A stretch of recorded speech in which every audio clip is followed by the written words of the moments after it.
reader is Staci Rieder.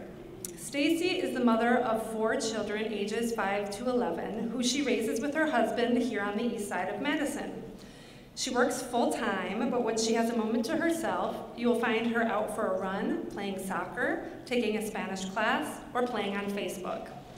Staci is reading Mother of 4 once more.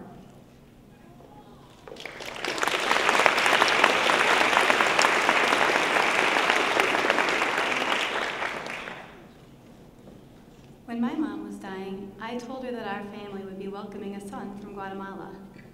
She told me it would make my life more difficult. I wished that she would be given more time so she could embrace international adoption. I wished that she knew what I was hoping to achieve: to give a child a permanent home, to promote diversity in our family and in turn in our community, to give a child who might otherwise flounder in a social system of unknowns a chance to thrive in a family of his own. Little did I know that my mom's foreshadowing would take on a whole different meaning than the one I first derived. My life would become more difficult.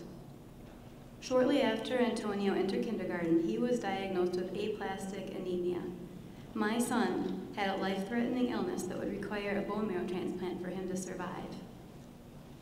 Antonio has 3 sisters, all of whom I carried for 9 months, and then I labored, and then I delivered. He is the only adoptee in our family, my only son, and now the only one in our family to have been diagnosed with aplastic anemia and to have gone through a life-saving transplant in a hospital far away from home. So how do I stay present for my whole family at once? I need to be with Antonio in the hospital as he fights for his life. My husband needs to be in the hospital as well. The doctors tell us scary things every day, and we need to be strong for each other and for our son. I am also needed at home. My 3 girls need me. Their brother is going through a terrifying ordeal, and I am not there to reassure them. They need their mommy.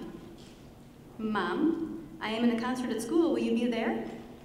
No, I'm sorry. I have to be at the hospital. But Auntie Becky will go with you. Mom, I'm Child of the Week next week. Can you come talk to the class? No, I am so sorry. I have to be at the hospital. But Grandpa will be there with you. Mom, I was wondering if you could come see me in the spelling bee. No, I am very, very sorry. I will be at the hospital. But Auntie Nikki will get it all on video. Antonio's doctor tells me Antonio has the para-influenza virus. It can be serious in transplant patients. Some of them even die. Mom, will you be driving me to dance this week? Your son has rejected his transplant, and we need to start again with more aggressive chemo and radiation. Mom, why won't Aunt Chris let me answer the phone? I answer it when you're home. Your son is septic, and he is having more trouble breathing than we'd like to see. We are going to move him to the ICU. Mom, who will be picking me up from Hebrew school tomorrow? Mom, I don't want to take that medicine. I know I am going to throw up. My tummy isn't in the mood for it. Mom, really? But I make him take it anyway, because the doctor needs to know he tried to get it down. And then he throws up. He isn't angry. He just looks at me with the expression I know so well. See, Mom? Mom, I don't want to get out of bed. I am too tired. But I make him walk 2 laps around the unit, and he whines the whole way. You see, he is on 15 medications, and he is recovering from chemo, radiation, and now a bone marrow transplant. I push him because he needs to exercise. He crashes and burns when he gets back to the room. Now he is angry. No school today, Mom. I am just too tired. But his teacher comes in, and I push him to work with her. He falls asleep with his pencil in his hand.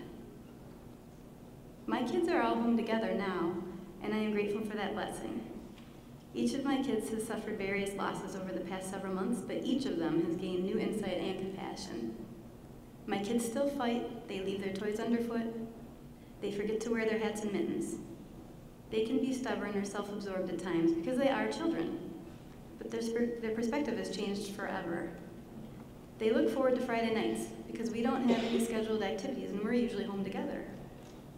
They are downright excited to bring dinner to the Ronald McDonald House today, Mother's Day, because they want to share their warmth with other families who find themselves in situations that are all too familiar.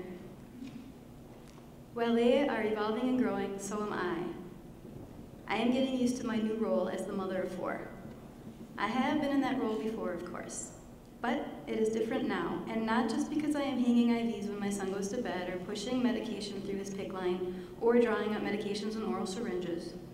I am the mother of 4 kids who share a very special bond. They are 4 kids who adore each other, and they know the value of being together. They watched as their parents went to funerals for children no older than themselves. They observed their parents lending support to other families who may not get the opportunity to bring their children home from the hospital. They pointed out that we had transitioned from the family who was always helping others to the family who now needed the assistance and who accepted it graciously. While they worried outwardly about day-to-day life while Antonio was in the hospital and how they would be affected by the changes, they lived with the constant stress of knowing there was much more at stake. They will grow up loving each other and being there for each other, and they realize that not all siblings have that privilege.